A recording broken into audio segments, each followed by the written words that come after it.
Bismillahirrahmanirrahim. Assalamualaikum warahmatullahi wabarakatuh. Alhamdulillahi wahdah. Assalatu wassalamu ala man la nabiyya ba'dah. Ashhadu an la ilaha illallah wahdahu la syarikalah. Wa ashhadu anna Muhammadan abduhu wa rasuluhu amma ba'du. Akhwati fillah rahimani wa rahimakunallah. Alhamdulillah kita senantiasa bersyukur kepada Allah Subhanahu wa taala atas berbagai kenikmatan yang Allah anugerahkan kepada kita sehingga kita bisa bermuajahah, bertemu bersama di majelis ilmu yang mulia. Maka sebelum kita mulai konsultasi muslimah pada kesempatan kali ini, marilah sejenak kita merenungkan satu ayat Allah Subhanahu wa taala yang terdapat dalam surat Al-Hadid di ayat yang ke-18 yang menceritakan tentang para wanita yang suka bersedekah. Yang Allah Subhanahu wa taala akan melipat gandakan pahala untuk mereka dan mereka akan mendapatkan surga Allah Subhanahu wa taala. Allah Subhanahu wa taala berfirman, A'udzu billahi minasyaitonir rajim. Innal musaddiqina wal musaddiqati wa aqradullaha qardan hasanan yudha'afu lahum wa lahum ajrun karim. Kata Allah Subhanahu wa taala, sesungguhnya orang-orang yang banyak bersedekah, baik itu laki-laki ataupun wanita, wa aqradullaha qardan hasanah, dan juga orang-orang yang memberikan pinjaman yang baik kepada Allah Subhanahu wa taala, yudha'afu lahum, Allah akan lipat gandakan pahala untuk mereka, walahum ajrun karim, dan bagi mereka ada balasan yang mulia yaitu surga Allah Subhanahu wa taala. Dalam ayat yang mulia ini, surat Al-Hadid pada ayat yang ke-18, Allah Subhanahu wa taala menyebutkan tentang orang-orang yang suka bersedekah, yang laki-laki maupun wanita, dan orang-orang yang suka memberikan pinjaman kepada Allah Subhanahu wa taala. Artinya dia suka menginfakkan hartanya di jalan Allah Subhanahu wa taala. Maka Allah Subhanahu wa taala akan melipat gandakan pahala mereka dan Allah sediakan balasan yang mulia berupa surga yang penuh dengan berbagai kenikmatan di dalamnya. Apa bedanya antara sedekah dengan infak? Dalam ayat tadi disebutkan ada orang-orang yang musaddiqina wal musaddiqat, laki-laki yang suka bersedekah dan wanita yang suka bersedekah. Dan ada orang-orang yang wa aqradullaha qardan hasanah, yang memberikan pinjaman yang baik kepada Allah Subhanahu wa taala, yaitu menginfakkan hartanya di jalan Allah Subhanahu wa taala. Apa bedanya antara sedekah dengan infak? Sedekah adalah segala sesuatu amalan kebaikan yang bermanfaat untuk diri sendiri maupun orang lain. Segala sesuatu yang bermanfaat untuk diri sendiri atau orang lain, maka itu adalah sedekah. Adapun infak adalah mengeluarkan harta untuk kemaslahatan, untuk kebaikan. Sehingga sedekah adalah sesuatu yang umum dan infak lebih khusus. Sedekah tidak harus dengan uang, tapi infak harus dengan uang. Dan infak masuk dari bagian sedekah. Di antara dalil yang menyebutkan bahwasanya sedekah itu lebih umum daripada infak, yaitu sabda Nabi sallallahu alaihi wasallam tentang salat duha. Nabi sallallahu alaihi wasallam bersabda, "Yusbihu ala kulli sulami min ahadikum sadaqatun." Setiap pagi hari, di tiap-tiap persendian salah seorang di antara kalian harus ada sedekahnya. Kemudian beliau menyebutkan contoh-contoh sedekah. Kata beliau, fakullu tasbihatin sadaqah. Ucapan tasbih, subhanallah, maka itu adalah sedekah. Wa kullu tahmidatin sadaqah. Ucapan tahmid, ucapan alhamdulillah adalah sedekah. Wa kullu tahlilatin sadaqah. Ucapan tahlil, la ilaha illallah adalah sedekah. Wa kullu takbiratin sadaqah. Ucapan takbir, Allahu Akbar, itu adalah sedekah. Wa amrun bil ma'rufi sadaqah. Mengajak, memerintahkan orang lain dalam kebaikan adalah sedekah. wan nahyun 'anil munkari shadaqah. Melarang orang melakukan keburukan adalah sedekah. Wa yujzi'u min dzalika rak'atani yarka'uhuma minad duha. Dan semua itu bisa terwakili dengan 2 rakaat duha. Yang menjadi penekanan dalam pembahasan hadis yang mulia ini, bahwa sedekah itu bisa berupa ucapan, bisa berupa perbuatan. Ucapan zikir, dan ucapan-ucapan yang baik yang lainnya, maka itu bagian dari sedekah. Sedekah dan infak itu hendaknya dimulai dari yang terdekat terlebih dahulu. Jangan sampai seorang bersedekah untuk yang jauh tetapi yang dekat tidak diperhatikan. Nabi SAW menyebutkan tentang urutan sedekah. Kata beliau, ibda binafsika fatasaddaq 'alaiha. Fatasaddaq 'alaiha. Mulailah dari dirimu dan bersedekahlah kepada dirimu. Ini menunjukkan sedekah tidak hanya untuk orang lain, tapi untuk diri kita sendiri. Ketika kita waktunya beli pakaian, maka kita bersedekah untuk diri kita. Ketika kita waktunya untuk membeli sesuatu yang kita butuhkan, maka kita bersedekah untuk diri kita.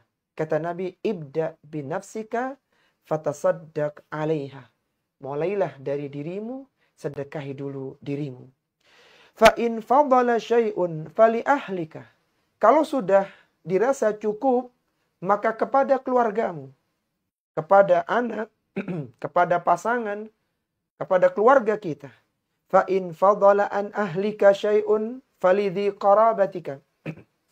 Ketika keluarga sudah dirasa cukup, maka kepada kerabat-kerabat kita, saudara kita, saudara kandung, dan saudara yang lainnya. Fa in fadala an dhi qarabatika syai'un fahakadha wa hakadha. Kalau sudah kerabat, maka yang sebelah sini, sebelah situ. Tetangga, saudara, teman, dan yang lainnya sudah mulai agak jauh. Yaqulu fabayna yadayka wa an yaminika wa an shimalika. Maka beliau menyebutkan ke kananmu, sebelah kirimu, orang-orang yang lebih jauh dari dirimu. Pada ayat yang mulia tadi, surat Al-Hadid pada ayat yang ke-18, Allah Subhanahu wa taala menyebutkan dengan kata pinjaman. Wa aqradullaha qardan hasana. Itu orang-orang yang memberikan pinjaman yang baik kepada Allah Subhanahu wa taala. Allah menyebutkan dengan kata pinjaman, itu menunjukkan bahwasanya Allah pasti akan mengembalikan kepada orang yang menginfakkan hartanya. Yang dia telah menginfakkan hartanya di jalan Allah, maka Allah pasti akan mengembalikannya. Dikembalikan dengan pahala 10 kali lipatnya, 100 kali lipatnya, 700 kali lipatnya, bahkan lebih dari itu. Dan kita harus yakin, apa saja harta yang kita infakkan, maka Allah pasti akan menggantinya. Allah Subhanahu wa taala berfirman dalam Al-Qur'an, "Wa ma anfaqtum min syai'in fahuwa yukhlifuh." Apapun yang kalian infakkan di jalan Allah Subhanahu wa taala, fahuwa yukhlifuh. Allah pasti akan menggantinya. Allah pasti akan mengembalikannya. Kalau tidak dikembalikan dalam bentuk nominal dan kebaikan di dunia, niscaya akan dikembalikan ketika pada hari kiamat kelak. Dan seorang yang berinfak, yang itu harus mengeluarkan harta dan infak lebih khusus daripada sedekah, maka infaknya akan berkembang, akan dilipat gandakan oleh Allah Subhanahu wa taala. Allah Subhanahu wa taala membuat permisalan, mathalul ladzina yunfikuna amwalahum fi sabilillah. Permisalan orang-orang yang berinfak, yang menginfakkan hartanya di jalan Allah Subhanahu wa taala untuk membantu syiar agama Allah Subhanahu wa taala, untuk membantu penyebaran agama Allah Subhanahu wa taala. Maka kata Allah, kamathali habbatin, seperti sebutir benih, ambatat sab'a sanabila fi kulli sumbulatin mi'atu habbah. Yang satu benih itu menumbuhkan 7 bulir, dan setiap bulirnya terdapat 100 biji lagi. Jadi 1 berkembang menjadi 7, 7 berkembang lagi, tiap bulirnya itu menjadi 100. Jadi ada 700. Kemudian kata Allah, wallahu yudha'afu liman yasha. Wallahu wasi'un alim. Dan Allah Subhanahu wa taala melipat gandakan pahala kepada siapa yang Allah kehendaki. Dan Allah Maha luas karunia-Nya dan Maha mengetahui. Jangan dikira 1.000, 10.000 yang diinfakkan hanya bernilai 10.000. Tapi 10.000 akan dilipat gandakan menjadi 7 kali lipatnya. 7 kali lipat dilipat gandakan menjadi 100. Jadi 10.000 dilipat gandakan menjadi 700 kali lipat. Jadi seorang yang berinfak 10.000, maka seolah-olah dia berinfak 10 kali 700.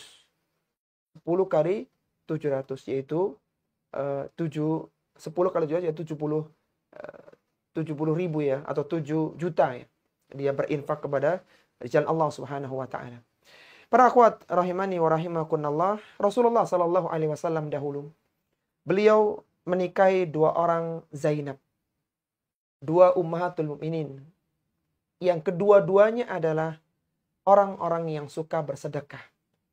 Yang pertama yang dinikahi oleh Rasulullah sallallahu alaihi wasallam adalah Zainab binti Khuzaimah, dan beliau kembali menikah dengan Zainab binti Jahsh. Siapa Zainab binti Khuzaimah? Ibunda kita kaum muslimin. Zainab binti Khuzaimah adalah seorang wanita yang digelari dengan Ummul Masakin, ibundanya orang-orang miskin. Karena Zainab binti Khuzaimah biasa memberi makan kepada orang-orang miskin. Seorang ibu rumah tangga tetapi tidak pernah absen, tidak pernah alpa dari berbagi makanan kepada orang-orang miskin. Sampai beliau dikenal dengan Ummul Masakin. Siapa pula Zainab binti Jahsh? Zainab binti Jahsh adalah seorang wanita yang mulia, yang beliau dinikahi oleh Nabi SAW, dan beliau suka bersedekah. Pernikahan Zainab binti Jahsh dengan Rasulullah SAW itu menjadikan Zainab binti Jahsh semakin suka untuk bersedekah jalan Allah Subhanahu wa taala.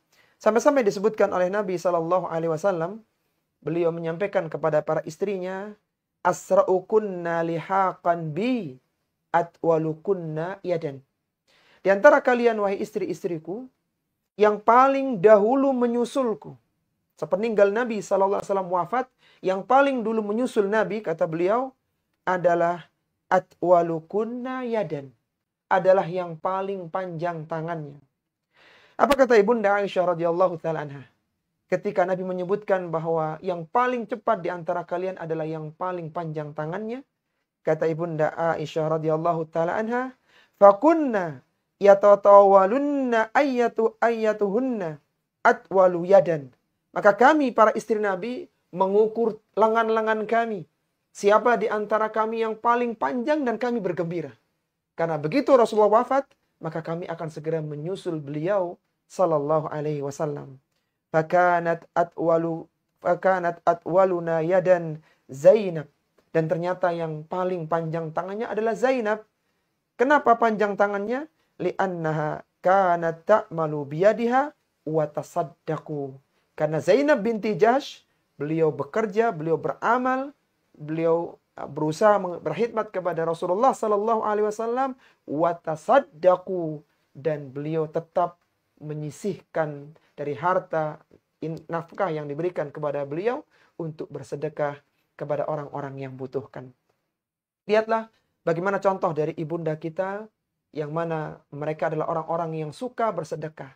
Maka di antara antunna yang ingin dijamin oleh Allah Subhanahu wa taala dengan diberikan balasan yang mulia berupa surga Allah Subhanahu wa taala, maka sisipkan dari apa yang antun punya untuk bersedekah. Kalau tidak bisa bersedekah tidak bisa berinfak dengan harta, maka minimal bersedekah kebaikan. Ajak manusia ke jalan Allah Subhanahu wa taala.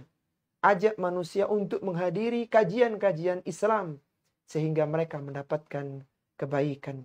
Semoga Allah Subhanahu wa taala memasukkan kita semuanya termasuk orang-orang yang suka bersedekah, dan semoga dengannya akan mudahkan kita untuk masuk ke dalam surga.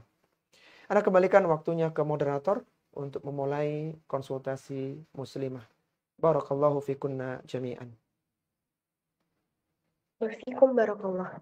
Baik, sekarang waktu untuk konsultasi. Tafadhol kepada akhwat wa ummahat yang ingin berkonsultasi kepada Ustaz.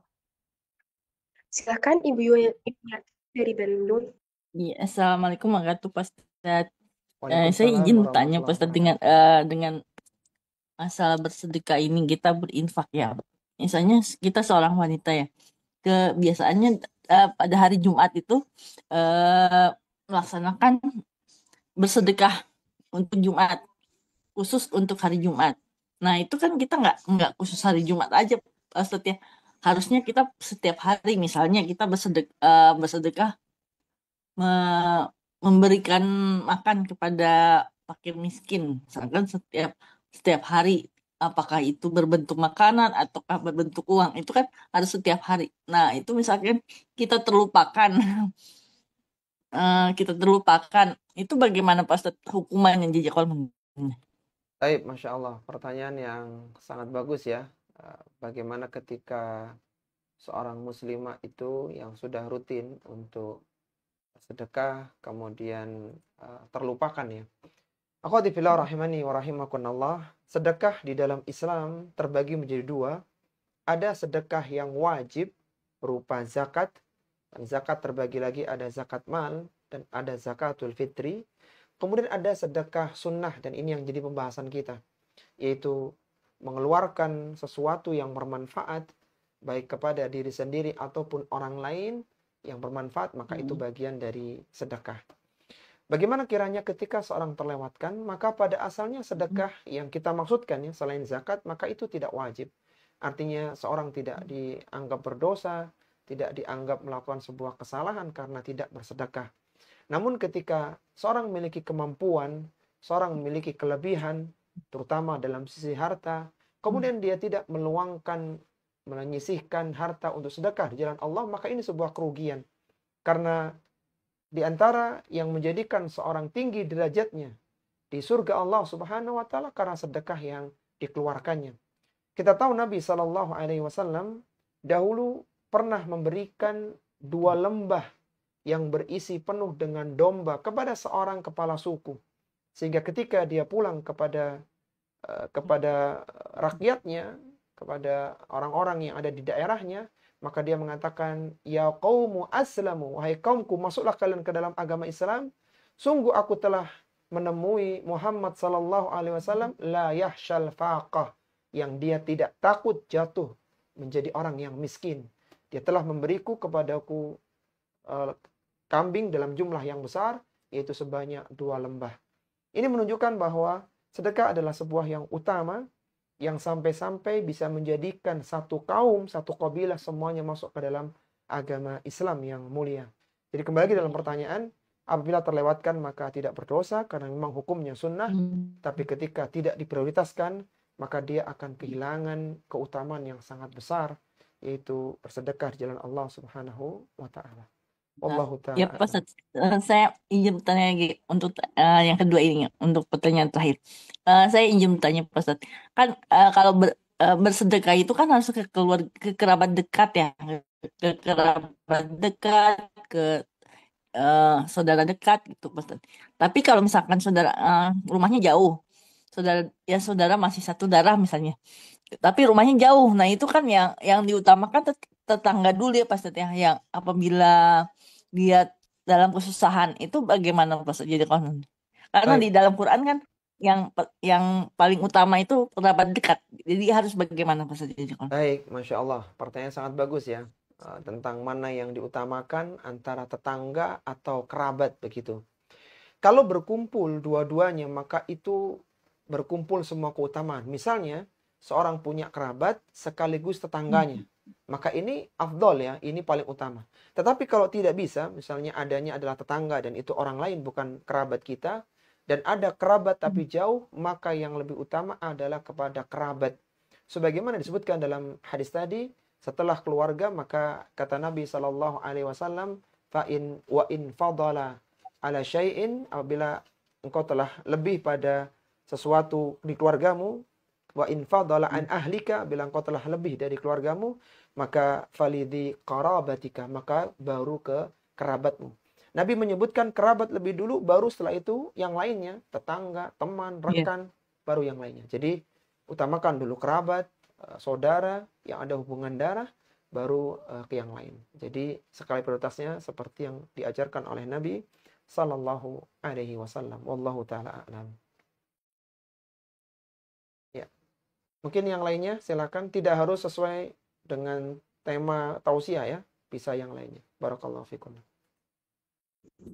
Tafadholi, Ibu Niar dari Bangka. Assalamualaikum warahmatullahi wabarakatuh. Waalaikumsalam warahmatullahi wabarakatuh. Silahkan Bu. Izin bertanya Ustadz, bagaimana misalnya seorang istri itu kan punya penghasilan sendiri. Nah, kemudian dia ingin bersedekah, apakah harus seizin suaminya atau bagaimana Ustadz? Jazakallah khair.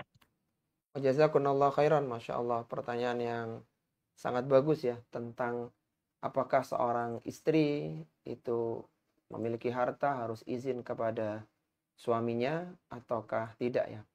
Taib akhwati fillah rahimani wa rahimakumullah. Yang pertama, kita harus tahu bahwa yang paling tepat itu keuangan suami dan istri dipisah. Artinya suami punya rekening, suami punya tabungan, demikian pula istri punya tabungan tersendiri. Kenapa demikian? Karena nanti pembagiannya jelas. Seandainya salah satu di antara mereka meninggal dunia, maka harta yang diwaris hanyalah yang meninggal dunia saja. Misalnya yang meninggal dulu adalah suami, maka istri mewarisi harta suami, demikian sebaliknya.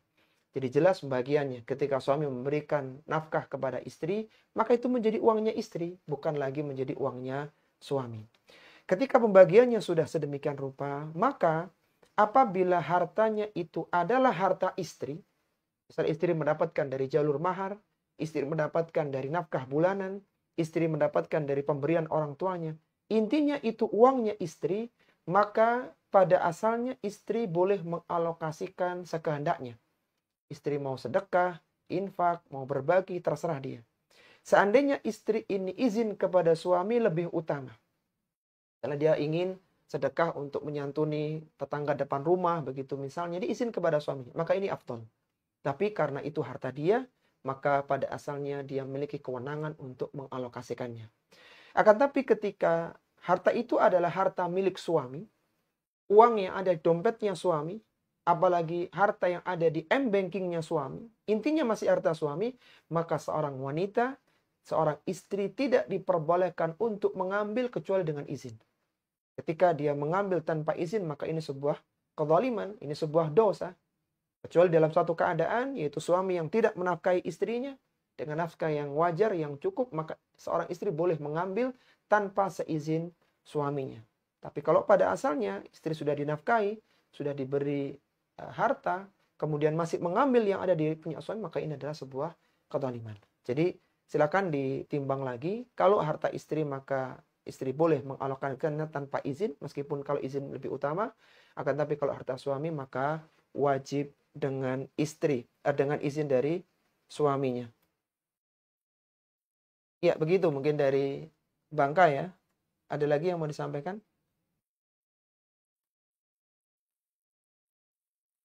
Afwan Ustadz, satu lagi boleh Ustadz? Silakan. Tafadhali.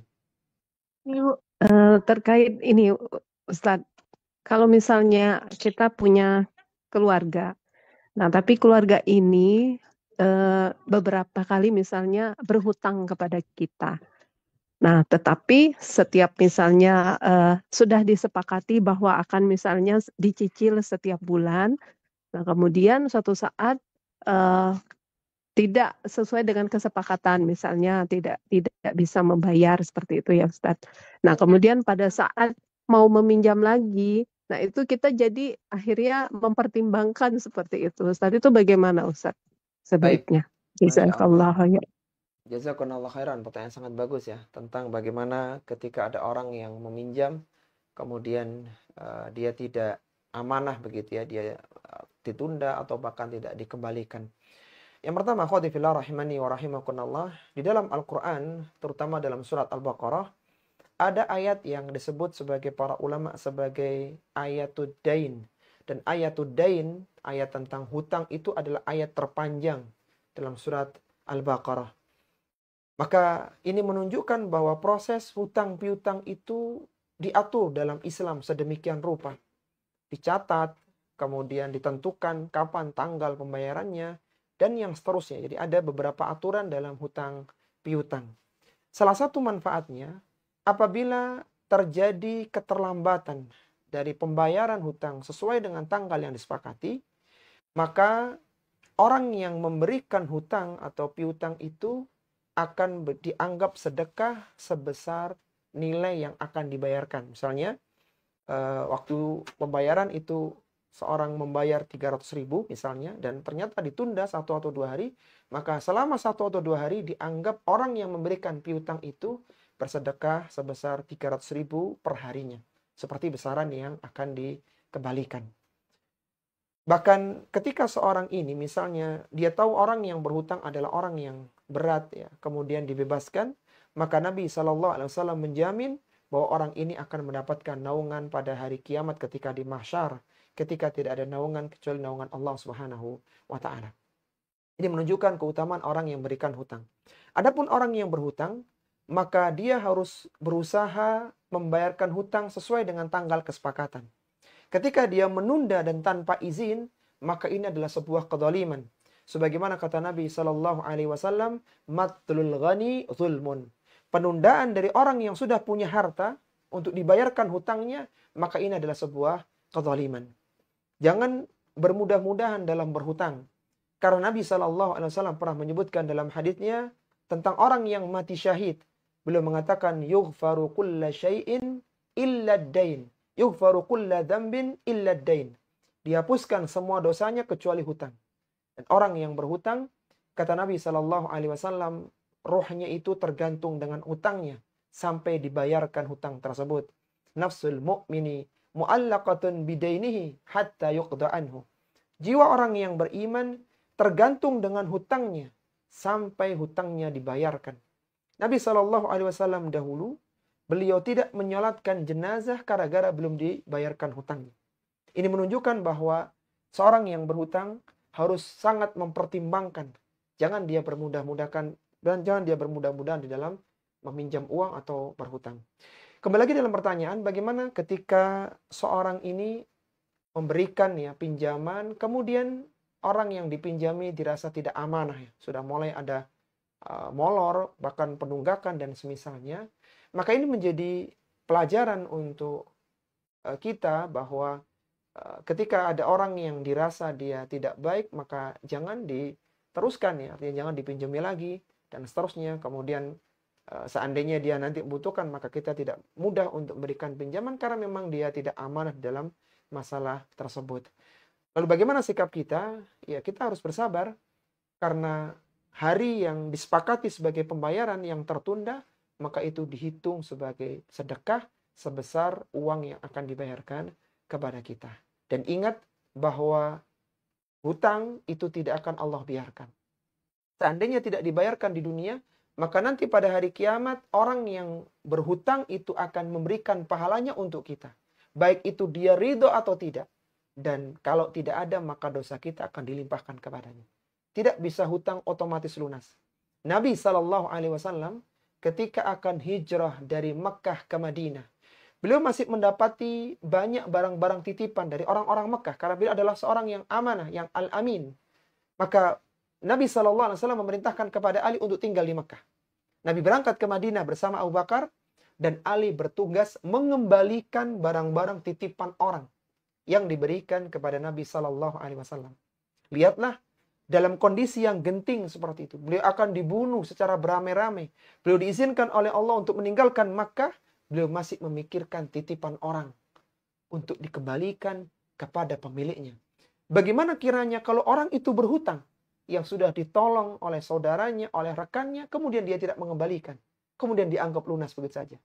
Maka tidak mungkin, ini pasti akan Allah hisab pada hari kiamat. Sehingga jangan sampai seorang masuk dalam kategori orang yang muflis, orang yang bangkrut. Orang yang datang pada hari kiamat dengan membawa pahala salat, pahala puasa dan zakatnya. Waqad syatama hada. Tapi dia mencela di sana. Dia memukul di sini. Dia memakan harta orang di sana. Sehingga kebaikannya diberikan kepada orang-orang yang dizaliminya.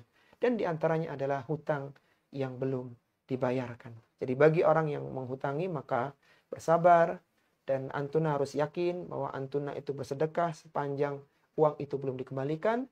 Dan uang itu pasti akan dikembalikan kepada antuna. Kalau tidak di dunia, maka Allah akan menuntutnya pada hari kiamat kelak. Wallahu ta'ala a'lam.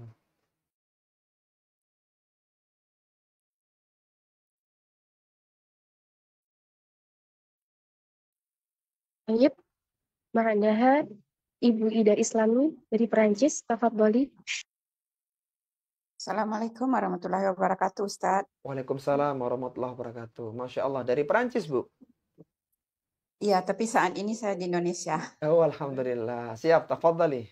Silakan. Ya, saya ingin bertanya, seandainya zakat kita belum lunas, apakah memang benar bahwa sedekah kita tidak berpahala? Karena untuk bersedekah kan kita bisa memberikan kepada siapa saja, sedangkan untuk zakat kita harus menentukan penerima yang tertentu. Begitu saja, Ustadz. Baik, Terima Masya kasih, Allah. Ustadz. Masya Allah, barakallahu fikum. Luar biasa pertanyaannya. Jadi, apakah seorang yang belum mengeluarkan zakat, sedekahnya tidak diterima oleh Allah Subhanahu wa Ta'ala? Yang pertama, akhwati fillah rahimani wa rahimakumullah, zakat adalah rukun di dalam Islam. Seorang yang tidak mengeluarkan zakat, maka diberikan banyak ancaman, baik itu dalam Al-Quran maupun dalam sunnah Nabi Sallallahu Alaihi Wasallam. Di antaranya adalah harta yang belum dizakati, yang sudah waktunya dikeluarkan zakatnya, maka akan dirupakan oleh Allah Subhanahu wa Ta'ala seperti lempengan besi yang dipanaskan di api neraka, kemudian dipanaskan, dicoskan di keningnya, di punggungnya, di lambungnya. Kemudian disebutkan bahwa ini adalah hartamu, ini adalah simpananmu. Disebutkan dalam dalil yang lainnya, harta itu akan berubah menjadi ular yang akan melilitnya dan akan mematuknya. Dan demikianlah gambaran harta-harta yang tidak dikeluarkan zakat malnya. Sehingga kalaulah ada seorang muslimah yang dia tidak bisa menghitung warisan, maka ini lebih ringan. Yang jadi masalah adalah ketika ada seorang muslimah, dia tidak tahu bagaimana cara menghitung zakatnya, zakat malnya. Karena itu rukun dalam agama kita, dan ketika tidak mengeluarkan, maka diancam dengan berbagai ancaman yang berat. Maka zakat adalah skala prioritas, adapun sedekah ini sunnah, ya, ada sunnah. Apakah harus seorang mengeluarkan zakat mal kemudian baru bersedekah? Jawabannya tidak harus, ya. Ini dua hal yang berbeda. Artinya misalnya zakatnya ini dia sudah mencapai nisab dan haulnya, kemudian dia mengeluarkan secara bertahap meskipun tidak boleh terlalu lama. Misalnya hari ini adalah hari haulnya, hari haul, dan sudah mencapai nisab setahun yang lalu. Hari ini maka dia keluarkan hari ini 2,5% dari total harta yang dimilikinya. Maka seandainya dia mengeluarkan hari ini dan esok hari atau sekian hari yang akan datang, jadi dibagi beberapa orang begitu, maka diperbolehkan. Namun apakah dia selama belum menyelesaikan pembayaran zakatnya tidak boleh sedekah? Maka jawabannya boleh. Artinya tidak harus begitu, zakatnya diselesaikan baru bersedekah. Itu dua jalur yang berbeda. Meskipun mengeluarkan zakat lebih utama karena itu fardu, adapun sedekah hukumnya adalah sunnah, ya. Wallahu ta'ala a'lam. Ada lagi Bu Ida? Terima kasih, Ustadz. Jadi berarti walaupun kita berzakat, tapi misalnya masih ada tersisa gitu, karena mencari orang yang berhak menerima, karena misalnya di Perancis itu agak sulit mencari orang yang dianggap tidak mampu itu, Ustadz. Karena sebenarnya yang dianggap fakir atau miskin itu bagaimana? Karena misalnya dia punya rumah, dia cukup makan, tapi cuma tidak bisa membayar uang sekolah anaknya. Apakah dia itu bisa menerima zakat, Ustadz? Kalau dia cukup makan, punya rumah, tapi kekurangan biaya untuk sekolah anaknya. Baik, Masya Allah. Pertanyaan sangat bagus, ya, tentang kriteria fakir atau miskin. Sebagaimana kita tahu bahwasanya Allah Subhanahu wa Ta'ala telah menentukan golongan yang menerima zakat, ya. Ada 8 golongan penerima zakat. Salah satunya adalah fakir dan miskin, yang sebagaimana Allah sebutkan dalam surat At-Taubah. Bagaimana kriteria fakir dan miskinnya? Orang miskin adalah orang yang pemasukannya itu lebih sedikit daripada pengeluarannya.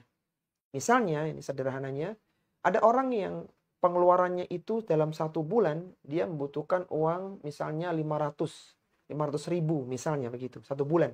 Untuk dia hidup, untuk sekolah anaknya, dia butuh 500 ribu. Tapi pemasukan 1 bulan itu hanya 300 ribu. Jadi dia tiap bulan minus 200 ribu. 200 ribu. Maka seperti ini masuk kategori miskin. Adapun fakir kondisinya di bawah itu. Jadi miskin itu antara pemasukan dengan operasional itu lebih besar operasionalnya. Dan penentuan fakir dan miskin itu menurut dohirnya. Jadi dohirnya, ketika dohirnya kita tahu bahwasanya dia bekerja sebagai sebuah pekerjaan, kita tahulah kalau pekerjaan itu rata-rata sekian penghasilannya per bulan. Dan kita melihat anak-anaknya sudah besar, sebagian di pesantren misalnya atau di asrama, yang pasti menelan biaya banyak. Dan secara hitung-hitungan, secara yang zahir ya, bahwa tidak cukup penghasilan segitu untuk membayar, untuk memenuhi kebutuhannya. Maka itu orang miskin. Meskipun dia memiliki tempat tinggal, meskipun dia kelihatannya tidak minta-minta, maka dia miskin. Dan kita boleh berikan zakat mal kepadanya. Ya. Jadi kembali lagi, miskin adalah ketika pemasukannya lebih kecil daripada operasionalnya. Begitu Bu Ida.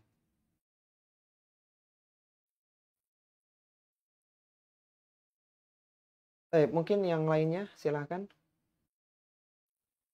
Baik, tafadholi Ibu Uung dari Jember.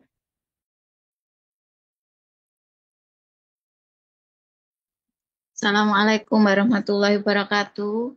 Waalaikumsalam warahmatullahi wabarakatuh. Silahkan Bu. Ya, begini Ustadz, saya mau bertanya untuk mengenai tadi ya Allah itu astagfirullahaladzim, kok lupa saya Ustadz. Suami misalkan menafkahi istrinya dalam artian belum 100%, ibarat 70% lah gitu. Jadi ini dihitung dari kebutuhan pokok. Nah, kebutuhan pokok itu dia hanya bisa memenuhinya 70%. Nah, sedangkan yang sisanya 30% itu belum mampu, istilahnya seperti itu. Jadi masih dibantu dengan sang istri. Nah, tetapi di luar nafkah tersebut, suami sama sekali tidak pernah memberi uang jajan. Jadi hanya sebatas nafkah saja gitu ya. Nah, kira-kira kalau kejadiannya seperti itu, apa diperbolehkan kejadian istri mengambil sebagian harta tanpa seizin suami dan tanpa sepengetahuan suami, yang seperti tadi dijelaskan Ustadz tadi. Baik. Sebenarnya ada pertanyaan lagi, kira-kira nanti atau disambung sekarang ya Ustadz? Setelah ini aja Bu, kita terlupakan. Baik, Masya Allah, pertanyaan sangat bagus ya. Dari Jember ya Bu? Iya Ustadz. Iya, kayaknya lagi hujan sekarang Jember Bu. Ya betul, deras sekali. Iya. Baik, tentang tadi ya, bagaimana ketika istri nafkahnya kurang ya dari suaminya. Yang pertama, akhwati fillah rahimani wa rahimakumullah, kita harus tahu bahwa nafkah itu parameternya adalah urf ya, kebiasaan atau yang ma'ruf kalau bahasa Al-Qur'annya. Jadi suatu standar yang relatif begitu, tergantung kemampuan suami, tergantung kondisi masyarakat, strata sosial dan yang lainnya. Sehingga seorang suami tidak dituntut kecuali apa yang mampu dia berikan. La yukallifullahu nafsan illa ma ataha. Allah tidak membebani kecuali apa yang mampu dilakukannya. Jadi misalnya ketika ada 2 rumah tangga ya, yang satunya suaminya bekerja di perusahaan yang mapan, yang satunya bekerja biasa misalnya begitu, maka nafkah kedua orang ini berbeda. Ketika orang yang mapan maka memberikan nafkah yang banyak kepada istri dan anak-anaknya. Adapun yang kedua mungkin sebatas yang dia mampu, dia hanya bisa memberikan seperti itu, maka semampu dia. Bagaimana kewajiban istri? Kewajiban istri adalah senantiasa bersyukur kepada apa yang diberikan oleh suaminya. Sebagaimana Nabi SAW menyebutkan dalam hadisnya, uritun nara wa aktsaru ahliha an-nisa. Aku diperlihatkan neraka dan kebanyakan penghuninya adalah para wanita. Yakfurna, karena kekufuran mereka. Kata para sahabat, ayakfurna billah, apakah wanita itu kufur kepada Allah? Kata Nabi, yakfurnal ihsana wa yakfurnal asira. Yaitu wanita itu masuk ke dalam neraka karena dia mengkufuri kebaikan dan kufur kepada suaminya. Dia tidak bersyukur, berterima kasih kepada suaminya. Sehingga ini menjadi pengingat bagi para wanita, bagi para istri, jangan sampai istri menuntut yang lebih dari kemampuan suami. Kita tahu dalam Al-Quran ada ayat yang disebut dengan ayatut takhir. Yang Nabi SAW sebelum membacakan ayat itu kepada Ibunda Aisyah dan istri-istri yang lainnya, beliau mengilak seluruh istrinya selama 1 bulan. Beliau menyendiri di sebuah rumah, di sebuah kamar, dan tidak menggauli istri-istrinya. Sampai waktu itu tersebar isu Nabi menceraikan semua istri-istrinya. Maka datanglah Nabi di hari setelah selesai beliau mengilak selama 29 hari itu, datang kepada Ibunda Aisyah radhiyallahu ta'ala. Wahai Aisyah, aku akan bacakan 1 ayat kepadamu. Janganlah engkau keburu untuk memberikan jawaban sampai engkau berembuk dengan bapakmu Abu Bakar dan dengan Asma ibumu. Putuskan dengan baik. Kemudian dibacakan firman Allah Subhanahu wa taala, yaitu ayatut takhir. Apa yang menjadikan mereka diilak oleh Nabi? Nabi tidak menggauli para istrinya karena para istri tersebut menuntut kenaikan nafkah, kenaikan uang belanja. Jadi sampai Nabi tidak menggauli mereka dan sampai turun ayat dari langit. Gara-gara istri menuntut kenaikan uang belanja. Dan itu ada dalam Al-Quranul Karim. Maka ini mengingatkan yang pertama bahwa hendaknya para istri senantiasa mensyukuri apa yang diberikan oleh suaminya. Kemudian kalau memang secara nominal kurang ya, jadi tidak bisa diatur ya, benar-benar sudah pres dan sebagainya kurang, maka diperbolehkan seorang istri itu mengambil harta suaminya. Yang ma'ruf juga sebagaimana kisahnya Hindun yang diizinkan oleh Nabi SAW untuk mengambil harta dari suaminya karena tidak diberikan nafkah.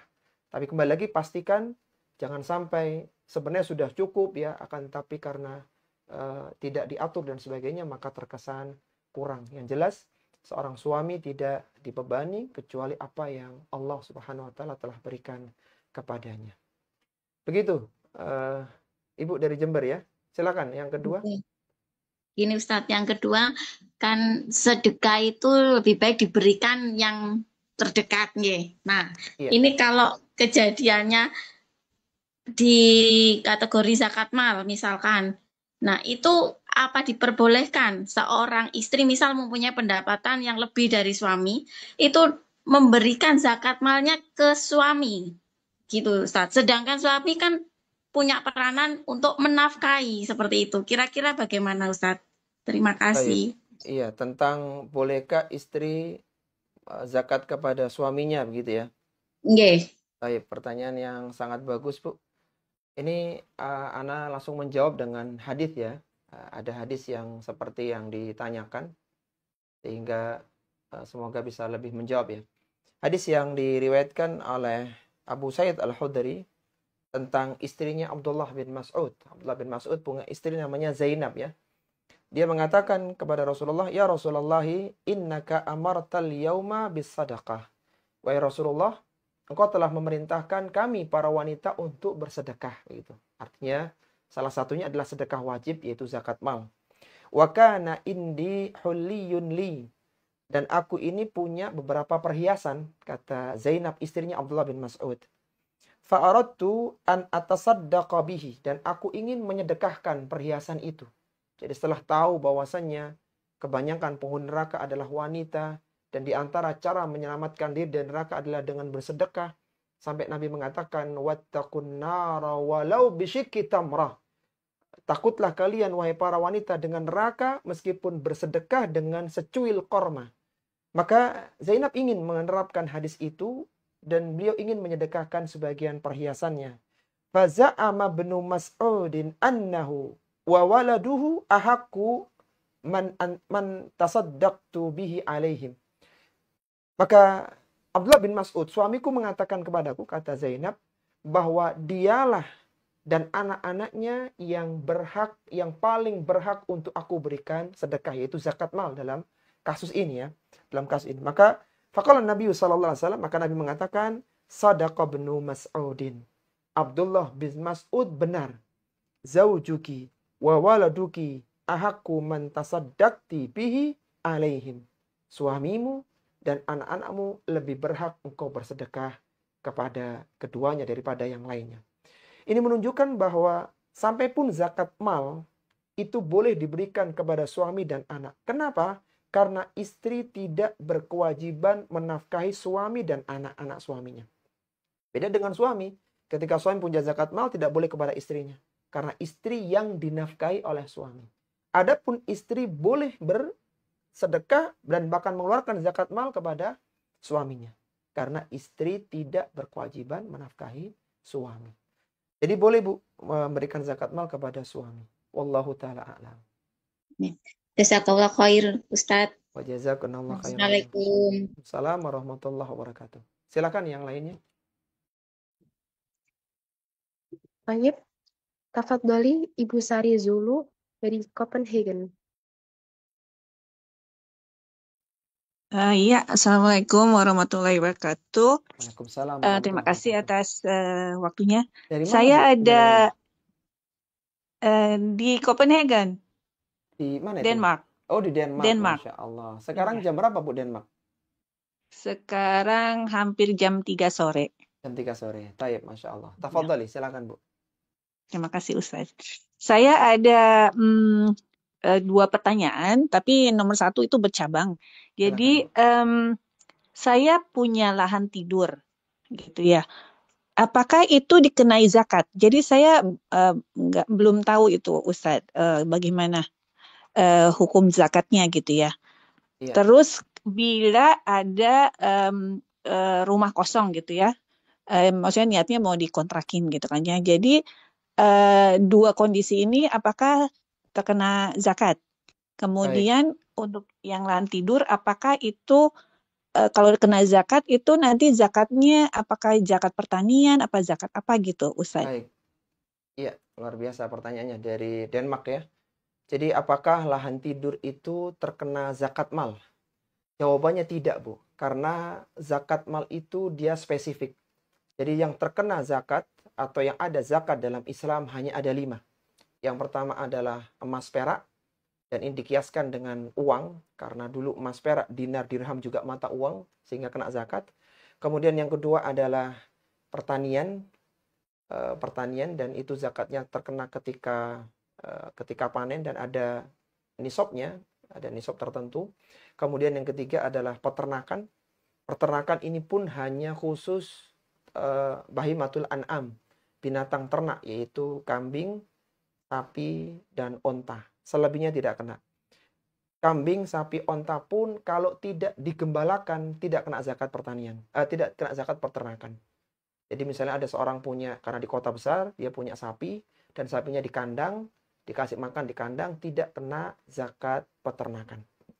3 zakat ini ijma' para ulama akan keberadaannya karena ada nas dalil yang sangat sharih.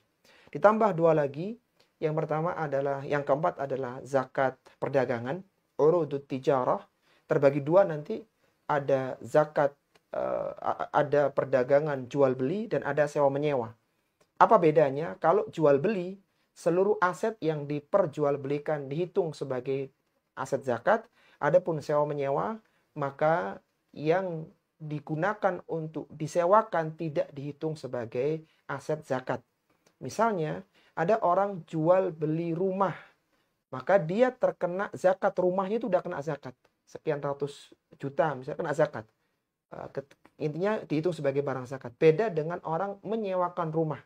Rumahnya tidak dihitung. Yang dihitung hanyalah uang setoran dari sewa itu. Kemudian yang terakhir adalah rikas, itu barang temuan. Dan barang temuan ini harus terpendam dalam bumi. Dan itu adalah barang yang ada sejak zaman jahiliyah, bukan di zaman modern seperti zaman kita. Nah, inilah 5 zakat. Yang 3 ijma', yang 2 diperselisihkan apakah ada atau tidak.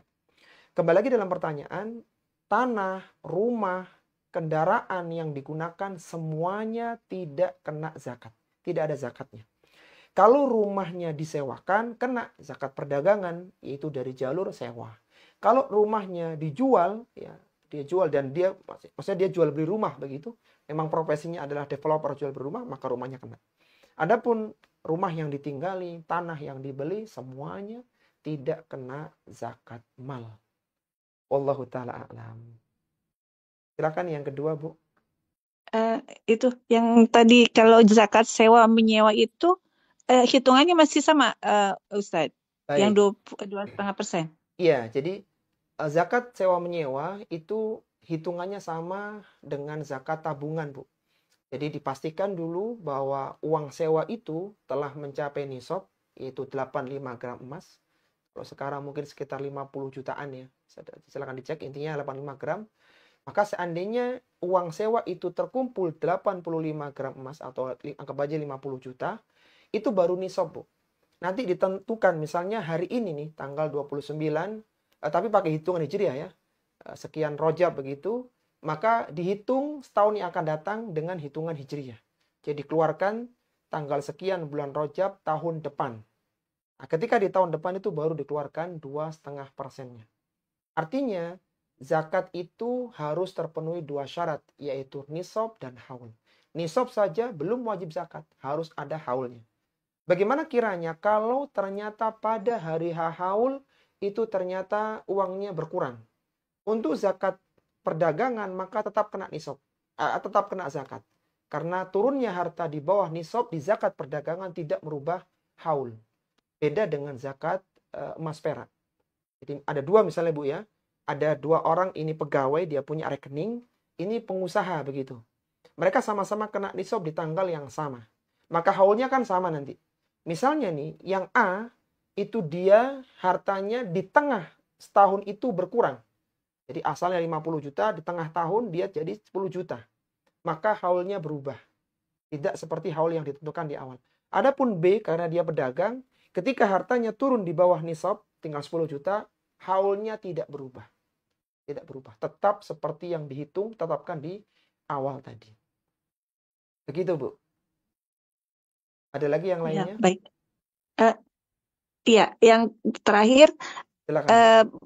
benarkah apa tindakan saya ini bila saya berpikir setiap pembayaran zakat mal itu karena saya mengharapkan balasan yang berlipat ganda, hanya saya bayar zakat itu selalu bulan Ramadan gitu. Begitu Pak Ustadz. Baik. Yang tepat ya, akhwatifillah rahimani wa rahimakunallah. Haul itu berubah-berubah. Seperti dalam tadi yang kita ceritakan di kisah yang awal tadi atau yang barusan, kalau ada orang yang punya rekening, dia murid dari tabungan, bukan pedagang begitu. Maka ketika hartanya di bawah nisab, jadi hartanya asalnya 50 juta, dia kena nisab, kemudian jalan 6 bulan, hartanya turun, habis. Untuk sekolah anaknya, untuk ini dan itu, intinya turun di bawah nisab. Maka haulnya berubah. Misalnya dia asalnya nisabnya di bulan Rajab seperti sekarang, berarti kan dikeluarkan Rajab tahun depan. Kemudian berubah lagi. Ketika turun di bawah nisab, maka yang awal dirubah. Misalnya dia nanti Sya'ban belum nyampe nisab, Ramadan sampai nisab, berarti dia keluarkan Ramadan tahun depan. Intinya yang tepat adalah mengikuti tanggal nisab, mengikuti nisab, bukan ditempatkan di bulan Ramadan. Karena ketika seorang itu misalnya ya, dia haulnya itu di bulan Syawal, dikeluarkan di bulan Ramadan, sebenarnya dia belum wajib mengeluarkan. Atau sebaliknya, seandainya ada orang yang harus mengeluarkan di bulan Sya'ban, ditunda sampai Ramadan, ini sebuah kezaliman. Jadi sampai pun seandainya ada orang yang kena kewajiban zakat di bulan Rajab karena terpenuhi nisab dan haulnya, kemudian dia meninggal misalnya begitu di bulan Sya'ban misalnya, 1 bulan setelah bulan Rajab, maka harta dari ahli waris itu tidak boleh dibagi sampai dibayarkan hutang di zakat mal yang harusnya dikeluarkan di bulan Rajab. Jadi yang tepat tidak harus di bulan Ramadan, tetapi mengikuti tanggal nisabnya untuk menentukan haul setahun yang akan datang dengan hitungan bulan Hijriyah. Begitu, Bu.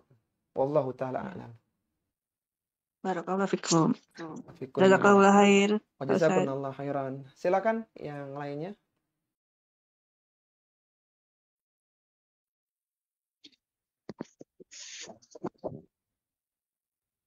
Tafadhali Ummu Naw dari Jakarta.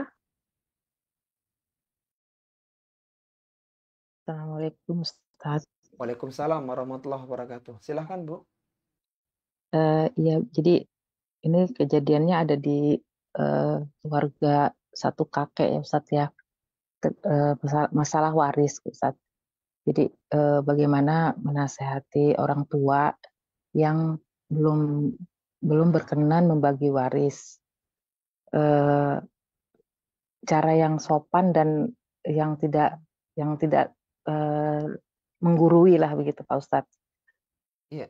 Itu aja, mohon sarannya Pak Ustadz. Terima kasih. Jazakallahu khairan. Jazakumullah khairan. Masya Allah. Pertanyaan yang bagus ya dari Jakarta tentang bagaimana ketika orang tua tidak berkenan ya untuk dihitung warisannya ya. Akhwati fillah rahimani wa rahimakumullah. Kita perlu tahu bahwa harta itu adalah ujian bagi manusia ya. Allah Subhanahu wa taala menyebutkan innama amwalukum wa auladukum fitnah. Sesungguhnya harta dan anak-anak itu adalah ujian, fitnah bagi kalian.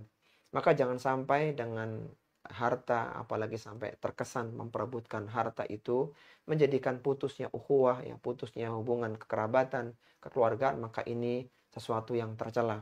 Sampai-sampai Allah ingatkan dalam Al-Quran di surat Al-Fajr, Allah berfirman, wa ta'kuluna turatha aklan lamma, dan kalian memperebutkan harta warisan dengan sangat tamak ya. Maka ini menjadi salah satu renungan bahwa jangan sampai dengan hanya urusan warisan menjadikan hubungan kekeluargaan itu menjadi retak ya. Termasuk diantaranya kiat atau bagaimana cara untuk membagi warisan. Karena tidak semua orang memiliki pemahaman seperti yang kita pahami. Kalau yang tepat di dalam Islam ketika seorang meninggal, maka tidak lama hartanya dihitung warisannya. Dihitung ya, perkara pembagiannya nanti setelah laku ya, atau setelah inden itu maka tidak mengapa. Tapi dibagi dulu. Bahwa fulanah mendapatkan bagian sekian. Meskipun hartanya masih utuh, belum dipecah begitu. Itu idealnya. Tapi kembali lagi, karena banyak orang-orang awam ya, tidak semua orang paham tentang keilmuan Islam, maka hendaknya seorang muslim dan muslimah santun dalam menyampaikan hal itu. Silakan disampaikan dalam forum-forum keluarga, mungkin sebaiknya harta segera dibagi, supaya tidak menjadi beban tanggungan mayit, supaya bisa terdistribusikan dengan baik, bisa membantu keluarga dan semisalnya. Jadi coba diangkat tema-tema itu di pembicaraan keluarga. Sampai ketika semuanya siap untuk dibagi, baru dilakukan pembagian secara hukum Islam.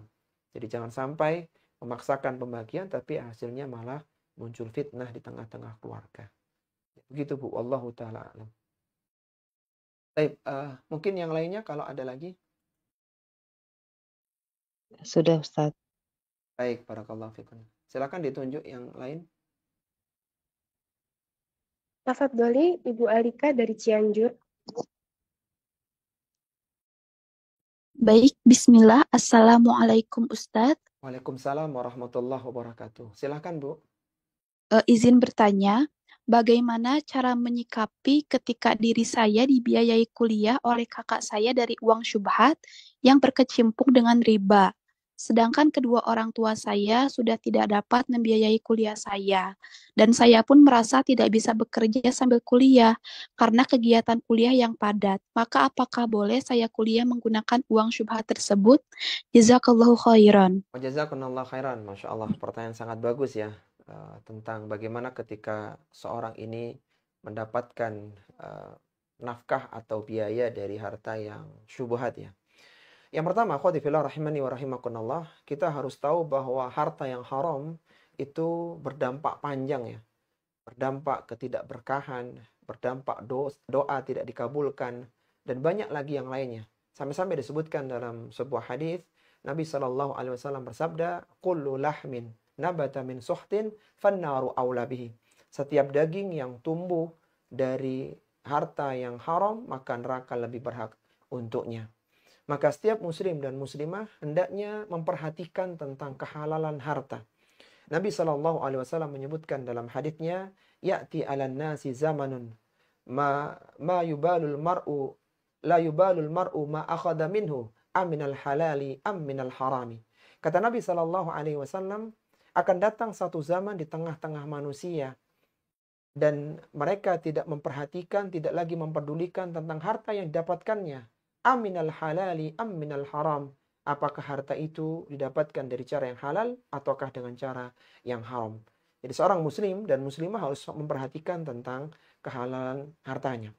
Kemudian kembali lagi dalam pertanyaan bahwa bagaimana kiranya kalau seorang muslimah itu nafkahnya ditanggung oleh saudaranya.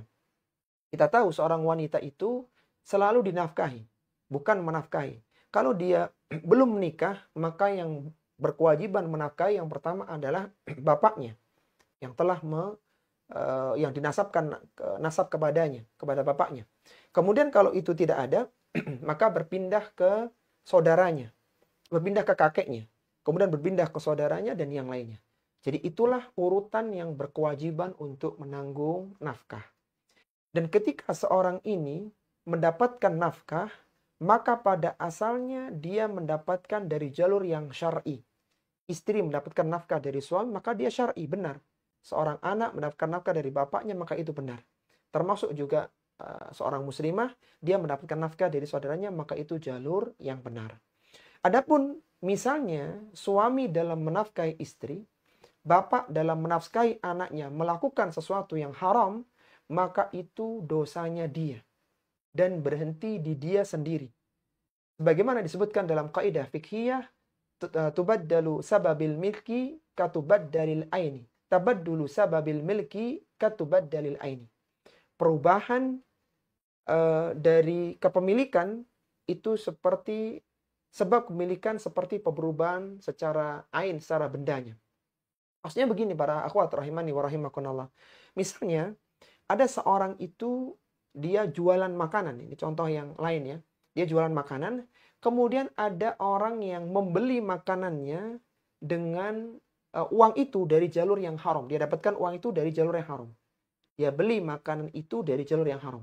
Sedangkan penjual ini tidak tahu dan tidak mendukung keharamannya. Dia tidak mendukung, maka uang yang didapatkan, meskipun ini didapatkan dari uang haram karena yang pertama itu mencuri, dan dia tidak tahu, dia tidak mendukung juga pencuriannya, maka dia mendapatkan uang ini dengan cara yang halal. Artinya hukum uang itu menjadi halal bagi dia. Meskipun bagi yang pertama adalah haram. Dari mana dalilnya? Dalilnya adalah bagaimana interaksi Nabi SAW dengan orang-orang Yahudi yang ada di Madinah. Kita tahu Nabi SAW dan para sahabatnya, mereka berjual beli di pasar besar Bani Qainuqa. Kita tahu bahwa orang-orang Yahudi itu sebagian yang melakukan kecurangan, sebagian yang mengurangi timbangan, dan berbagai kemaksiatan yang lainnya.